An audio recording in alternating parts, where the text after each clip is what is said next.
Bonjour, Didier Bulnet. Concernant la métacompétence en termes de changement, la question se pose de savoir c'est quoi avoir une vision changement. Nous nous référons évidemment au cercle des métacompétences pour nous polariser sur celle du changement. Quels que soient les changements, qu'ils soient numériques, en termes d'énergie, le développement durable nécessitera l'identification et la prise en compte d'un certain nombre de changements, qu'ils soient subis ou choisis, perceptibles ou non, réversibles ou non. Et ça posera la question de la nature de ces changements. S'agit-il d'une simple amélioration, d'une atténuation, d'une adaptation ou d'une véritable transformation? Et ceci va tout changer dans notre façon d'appréhender cette métacompétence. Travailler en compétence, c'est se poser des questions. Notre projet prend-il en compte la largeur des changements envisagés, c'est-à-dire par exemple le nombre de personnes, c'est-à-dire jusqu'où les gens seront-ils d'accord pour s'engager? C'est aussi questionner les destinataires de notre projet. Ont-ils conscience de l'étendue des changements, de leur positionnement individuel ou collectif par rapport aux changements proposés? Avons-nous tenu compte des différents types de changements proposés, subis, choisis, perceptibles ou non réversibles, nous l'avons vu il y a un instant, pour que les destinataires de votre projet puissent se les approprier et vous suivre sur ce projet? Est-ce qu'on a envisagé le changement de type amélioration, de type atténuation, valorisation avec les effets positifs, atténuation des effets négatifs, adaptation? Tout ceci est évidemment à questionner en termes de nature des changements. Avez-vous pris le temps d'analyser tous les sous-tendus idéologiques de votre projet et de vous mettre d'accord sur les valeurs qui les sous-tendent? Et nous ferons la relation ici avec la métacompétence en termes de responsabilité. Concernant les conséquences de notre projet, est-ce qu'on a réellement changé quelque chose?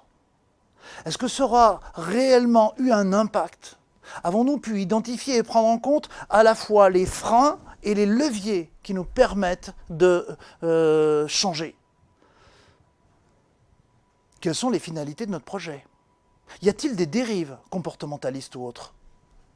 Votre projet permet-il aux participants de porter un regard critique? Proposer d'autres changements? Ne pas vouloir changer est aussi la première chose, si on estime que le changement n'est pas cohérent. Est-ce que le changement est bien proactif en relation avec la vision prospective du monde? Est-ce qu'on peut proposer soi-même d'autres changements qu'on estime pertinents? Le projet permet-il aux participants de s'engager véritablement, de participer au changement, d'en orienter la direction? C'est le principe de subsidiarité. Puis pour finir, ce projet permet-il vraiment de changer les choses à vos yeux ou ne permet-il que de se faire plaisir, voire même de se donner bonne conscience?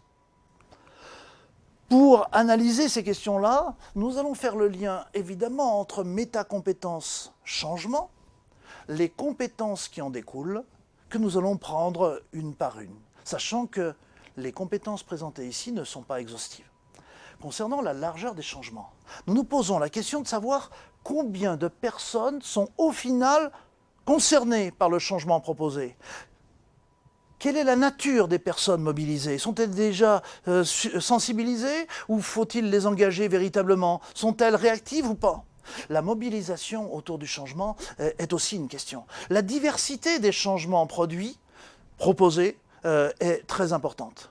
L'élargissement va nous amener à poser la question des freins et des leviers qui seront détaillés un petit peu plus loin. Comment élargir le public? Comment donner une dynamique à ce changement? La nature des changements, c'est à la fois le degré de liberté face au changement, sachant que la première liberté, c'est de refuser le changement. Mais c'est aussi la perception des changements. Certains changements sont totalement imperceptibles. La majeure partie des changements concernant la biodiversité ne sont pas perçus de la majeure partie des gens, alors que d'autres changements nous apparaissent comme beaucoup plus évidents. Ces changements sont-ils réversibles? Il n'y a rien de plus irréversible qu'une espèce qui s'éteint. Mais d'autres phénomènes sont totalement irréversibles alors que nous ne le considérons pas a priori. C'est aussi la profondeur des changements. La question du sens des changements. Pourquoi et pourquoi en deux mots? Où va-t-on et d'où vient-on? est fondamentale. La question de la valeur individuelle ou collective des changements. Les types de changements. Je reviens, c'était les types atténuation ou véritable changement qu'on évoquait tout à l'heure. Mais très rapidement, il va falloir nous intéresser aux freins et aux leviers de ces changements. Les freins sont nombreux, pas toujours faciles à identifier. Concernant les leviers, nous avons deux types de leviers. Nous avons des leviers intrinsèques qui sont liés à la motivation personnelle des gens, à leur changement profond, mais nous avons aussi des leviers extrinsèques qui sont à la fois récompense-punition. Et ça change tout. La question de changer les comportements passe aussi par la gestion. Qui pilote le changement ? Une personne, un groupe? Comment ce groupe est-il piloté? Quel type de démocratie au sein du groupe? Quelles sont les méthodes employées? Quels sont les impacts? Le changement, ça s'apprend. Le changement, c'est aussi un choix de stratégie. Et construire les transformations se pose pour savoir si on les construit brutalement ou si on les construit progressivement selon les personnes que l'on veut mobiliser. Mais il faut aussi être compétent pour agir, car il faut prendre du recul sur ce que l'on veut changer. Et à la fois être compétent, mais aussi à la fois laisser de la place aux participants, que chacun puisse agir. Place de l'esprit critique, ça nous ramène aux compétences systémiques et prospectives. Diversité des enjeux, effectivement, ça nous ramène à la complexité des changements. Les enjeux, aussi bien sociaux qu'environnementaux, sont aussi la question.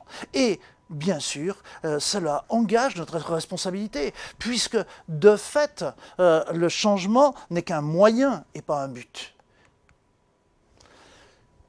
Alors pour synthétiser cette métacompétence en termes de changement, nous avons un certain nombre de compétences. Largeur, nature, profondeur, freins et leviers, gestion des changements, prise de recul sur les changements, que nous avons décomposés en un certain nombre de critères, qui peuvent être des compétences bien souvent,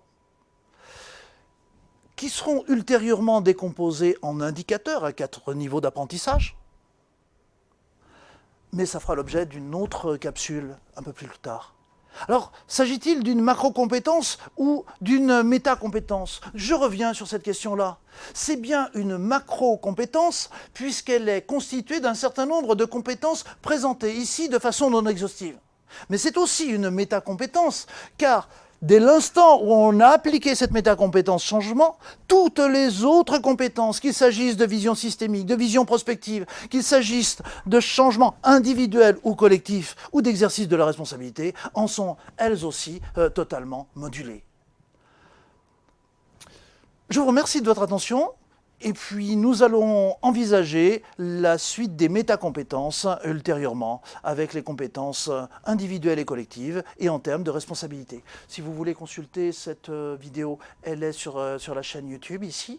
Des vidéos complémentaires vous sont présentées pour aller plus loin, pour expliciter, pour donner des exemples, pour mieux comprendre. Et pour aller plus loin, vous pouvez retrouver le site du Réunifed ou le site du programme FECOD. Merci de votre attention. Au revoir, à la prochaine fois.